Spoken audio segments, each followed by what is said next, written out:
আসসালামু আলাইকুম ওয়া রাহমাতুল্লাহি ওয়া বারাকাতুহু। সম্মানিত শিক্ষার্থী বন্ধুরা, আশা করছি আল্লাহর রহমতে আপনারা সকলে ভালো আছেন। আজকে আমরা আলোচনা করব আমাদের পঞ্চম শ্রেণীর ধারাবাহিক ক্লাস যে মেকিং দ্য ডিসকাশন নিয়ে আলোচনা করছিলাম, তারও ধারাবাহিকতায় আজকে আমরা 34টি ক্লাস নিয়ে বা ক্লাস নাম্বার 34 নিয়ে আপনাদের সামনে হাজির হয়ে আছে।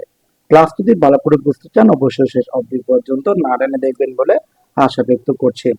চলুন তাহলে আমরা কথা না বাড়িয়ে আমাদের মূল ক্লাসে চলে যাই। আমরা আজকের ক্লাসে 5টি বাক্য নিয়ে আলোচনা করব, একেবারে শুরু থেকে শেষ অবধি পর্যন্ত। আপনি যদি ভিডিও না দেখেন তাহলে ক্লাসটি হয়তো আপনি একটু কম বুঝতে পারবেন। সেক্ষেত্রে আমরা যেটা দেখে নেব, প্রথমত একটা বাক্য দেখতে পাচ্ছি আমরা, হি লিভস ইন খুলনা। ঠিক আছে, তিনি খুলনায় বাস করেন। আচ্ছা, যেহেতু বলছি তিনি, আমরা যদি প্রশ্ন করতে চাই তিনি কোথায় বাস করে, ঠিক আছে, আমরা যদি প্রশ্ন করি তাহলে কেমন প্রশ্ন করতে হবে, তিনি কোথায় বাস করেন। ঠিক আছে, কোথায় বাস করে। আচ্ছা, এবার যদি প্রশ্ন করা হয় তো প্রথমত আমাকে কি হতে হয়, তিনি কোথায় বাস করে, কোথায় ইংরেজি কি, হোয়ার। তো আমরা প্রথমত কি দিলাম, হোয়ার দিলাম। তারপর ডাস দিলাম কেন, আমি অবশ্যই এর কয়েকটা ক্লাসে আপনি আপনাকে কি বিষয় না বলেছিলাম ডাস কেন হলো।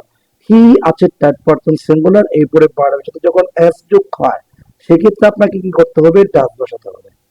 ঠিক আছে, হয় আর ডাস। তারপরে বাকি অংশ যে সাবজেক্ট ছিল সাবজেক্টটা বসাবো, তারপর লিভটি বসিয়ে দেব। তার মানে হোয়ার ডাস হি লিভ, তিনি কোথায় বাস করেন।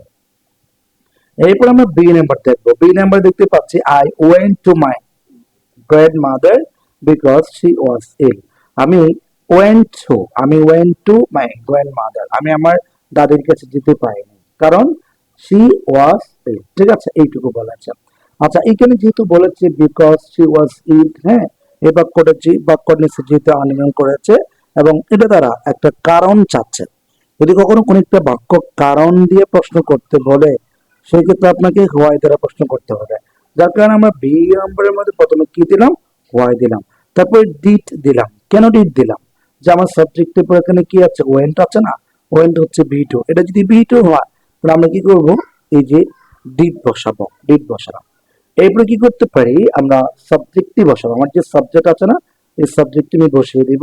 তারপর মেইন পার্ট বসাবো, তারপর বাকি অংশ যা যা আছে আমরা বসিয়ে দিলাম।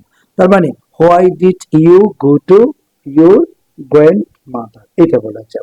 এরপর আমরা আমাদের 3 নাম্বার যে বাক্য আছে, C number, Nahid came to school not for on foot, sorry on foot, মানে নাহিদ পায়ে হেঁটে স্কুলে গিয়েছিল। আচ্ছা, যেহেতু সাবজেক্টের পরে বি টু আছে, এটা কিন্তু ফার্স্ট ইনডিফিনিট টেন্স, কেননা আমরা জানি কি এখানে একটা শব্দ হচ্ছে কাম, যেমন আমরা জানি কি কাম।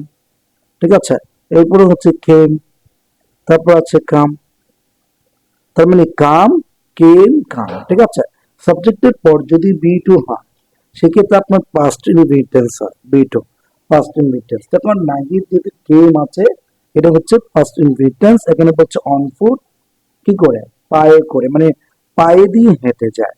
সেক্ষেত্রে আপনার প্রশ্ন করার ক্ষেত্রে কিভাবে করতে হবে, হাউ ডিড নাহিদ, নাহিদ কিভাবে যায়, কাম আসে, টু স্কুল, নাহিদ কিভাবে স্কুলে আসে।